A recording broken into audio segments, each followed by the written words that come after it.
Right. Tirumala laddu కల్తీ వ్యవహారానికి సంబంధించి ఈరోజు ప్రధానంగా అసెంబ్లీలో చర్చ జరిగింది. ఈ చర్చ చాలా కీలకంగా మారినటువంటి పరిస్థితి కనిపిస్తోంది.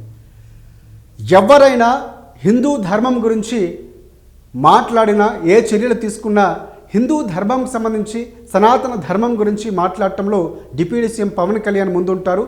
ఆయన చాలా ఒక కంకణబద్ధులై ఉండటం, చాలా కన్స్ట్రక్టివ్గా పవన్ కళ్యాణ్ ముందుకు వెళుతున్నారు. సో అదే ఈరోజు అసెంబ్లీలో ఆయన మాటల్లో కూడా కనిపించింది. ప్రధానంగా కల్తీ లడ్డు వ్యవహారానికి సంబంధించి గతంలో వ్యాఖ్యలు కూడా ఎన్డీడీబీ బోర్డుకు సంబంధించి మాట్లాడినటువంటి విషయాలే చెప్పామని చెప్పడం కానీ ఇవన్నీ ఒక సందర్భం అయితే, ఆయన చాలా కీలకంగా ఒక వ్యాఖ్య చేశారు. టీటీడీ బోర్డుకు అనుకోవచ్చు, లేకపోతే దేవాలయాలు ఎక్కడెక్కడైతే కార్యనిర్వాహక అధ్యక్షులుగానో లేకపోతే అక్కడ ఉన్నటువంటి బోర్డు మెంబర్లుగానో నడిపిస్తున్నారు, వారందరికీ ఒక హెచ్చరిక లాంటిది అని చెప్పుకోవచ్చు. అది సాక్షాత్తు శ్రీకృష్ణదేవరాయలు చెప్పినటువంటి ఆముక్త మాల్యద, అందులో ఉన్నటువంటి ఒక పద్యాన్ని తీసుకొని ఆయన చెప్పారు. ఆ పద్యాన్ని అర్థాన్ని కూడా వివరిస్తూ ఆ పాలన గురించి చెప్పారు.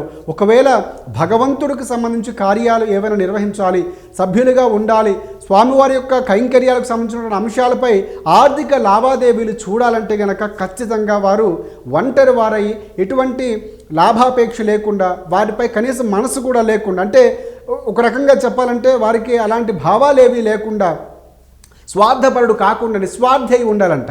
అలాంటి వ్యక్తికి మాత్రమే అవి అప్పచెప్పాలి. అలాంటి వారు చేసిన సేవ సరైనటువంటి సేవగా చెప్పారు పవన్ కళ్యాణ్. దాంతోపాటు ఇంకొక అంశాన్ని కూడా పవన్ కళ్యాణ్ ప్రస్తావించారు. ఆ అంశం ఏంటంటే, ఒకవేళ ఈ సొమ్ము ఒకవేళ రాజుకే చేరితే, అక్కడ ఉన్నటువంటి ఏదైతే భగవంతుడికి సంబంధించినటువంటి సొమ్ము ప్రతి పేదవాడు అక్కడ వేసేటటువంటి సొమ్ము, ఎందుకంటే వారి కష్టాలు చెప్పుకోవడానికి వస్తారు, ఆ సొమ్ము అనమాట. అది ఆ సొమ్ము తింటే పాపం వస్తుందని చెప్పారు పవన్ కళ్యాణ్. ఆ అంశాన్ని పద్యంలో ఉన్న అర్థాన్ని వివరిస్తూ చాలా చక్కగా ఎక్స్ప్లెయిన్ చేశారు. ఆయన స్టాండ్ ఎప్పుడు కూడా, పవన్ కళ్యాణ్ స్టాండ్ ఎప్పుడు కూడా క్లియర్ కట్గానే ఉంటుంది. విమర్శలు రావచ్చు, కొన్నిసార్లు ఆయనకి సమాధానం చెప్పవచ్చు, కానీ చెప్పిన ప్రతిసారి ఆయన ఎంత సనాతనగా నిలబడుతున్నారు ధర్మంపై. కేవలం ఇంకొక అంశాన్ని కూడా ప్రస్తావించారు. సో ఇది ఒకసారి మాట్లాడుకుంటే, పవన్ కళ్యాణ్ ఏదైతే కల్తీ లడ్డూ వ్యవహారానికి సంబంధించిన అంశం జరుగుతుందో, ఇదే అంశంలో ఇతర దేవుళ్ళ విషయంలో కనుక జరిగితే ఊరుకునేవారా, ఇలాగే ఉండేదా పరిస్థితి అని ప్రశ్నించారు. దాంతోపాటుగా ఇదే దేవుడి ఫోటోలు ఒక అసెంబ్లీలోకి వేరే మతస్థుల ఫోటోలు లేకపోతే వేరే దేవుళ్ళకు సంబంధించిన ఫోటోలు తీసుకొస్తే ఇలాగే ఉండేదా పరిస్థితి, అంటే హిందువుల ఐక్యత గురించి అని ఇండైరెక్ట్గా ప్రశ్నించారు. దేవాలయాలకు సంబంధించి చిన్న దేవాలయం నుంచి పెద్ద దేవాలయాల వరకు వివిధ దేవాలయాలు ఉన్నాయి, ప్రముఖమైన దేవాలయాలు. అక్కడ జరుగుతున్నటువంటి కార్యక్రమాలకు సంబంధించి కూడా, అంటే రూపాయి కూడా తీసుకోకూడదు, తీసుకుంటే ఖచ్చితంగా కర్మ సిద్ధాంతాన్ని ఉటంకిస్తూ శ్రీకృష్ణదేవరాయలు గారు చెప్పినటువంటి ఆ పద్యాన్ని అక్కడ ఎక్స్ప్లెయిన్ చేస్తూ పవన్ కళ్యాణ్ చాలా చక్కగా వివరించారు.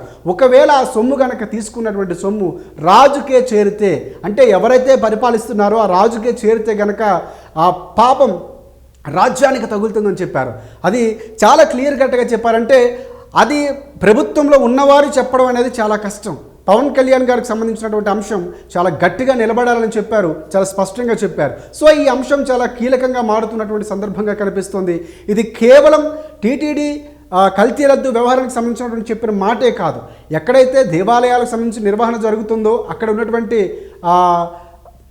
ప్రధానంగా ఎవరైతే నిర్వహణ చేస్తూ ఉంటారో అక్కడ ఉన్నటువంటి ట్రస్ట్ బోర్డు మెంబర్లు లేకపోతే మిగతా వారికి సంబంధించినటువంటి ఒక హెచ్చరిక లాంటిదని చెప్పుకోవచ్చు. అంటే దేవుడి సొమ్ము తింటే మనకు సాధారణంగా చెప్తూ ఉంటారు, దేవుడి సొమ్ము తింటే వాడి వంశం నాశనం అయిపోతుంది, వాడి కులం విహీనం జరిగిపోతుంది, వాడి వంశమే పోతుంది అనేటువంటి సందర్భాలు. అది రాజ్యానికి కూడా తగులుతుందని చెప్పారు. అంటే చాలా జాగ్రత్తగా, అంటే చాలామంది చాలా భక్తితో కోరికలు కోరుకొని వారి యొక్క కష్టపడిన కష్టాన్ని భగవంతుడికి ఇస్తారు, కానీ దాన్ని మనం వాడుకున్నా కూడా అది ఎలా ఉండాలో కూడా అందులో వివరించారు పవన్ కళ్యాణ్. సో ఇది ఇప్పుడు చాలా కీలకంగా మారేటువంటి సందర్భంగా కనిపిస్తుంది. చూడాలి, దీనిపై విమర్శలు రావచ్చు, రాజకీయంగా మాట్లాడచ్చు, లేకపోతే ఏదైనా చేయొచ్చు, కానీ పవన్ కళ్యాణ్ తీసుకున్న స్టాండ్కి మాత్రం హిందూ సమాజానికి సంబంధించిన వ్యక్తులు మాత్రం ఖచ్చితంగా హర్షిస్తున్నటువంటి సందర్భం కనిపిస్తుంది.